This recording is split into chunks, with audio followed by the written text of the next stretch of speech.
And I do think that that's something that I have seen, and I think we're going to see throughout our discussion today, that oftentimes we do have to go through a time of loss. Well, the sad thing is for Lazarus, it was his whole life. It was He his didn't whole find it till the life. other side. Yeah. So And sometimes we it have can be healing that. on this side, but Right. but it's a really depressing one. Yeah.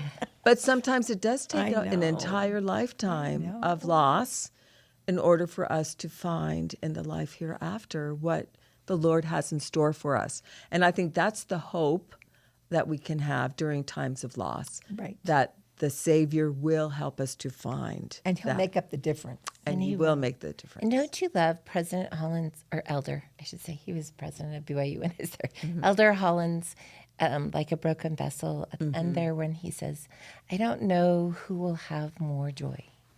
Those of us who have tried to help those who have been broken their whole lives, whether it's spiritual or physical or mental, or those who have struggled with it their whole lives. But he will work that miracle of healing. He'll rise with And peace, all that rise is with lost, healing in his wings. I love that all line. that lost will be restored. And that goes right along with this idea of parables that help us to understand some of this lost and found, and especially that parables help us to focus on things in our heart, which oftentimes it is in the heart that we find those eternal things that are most important. Yes.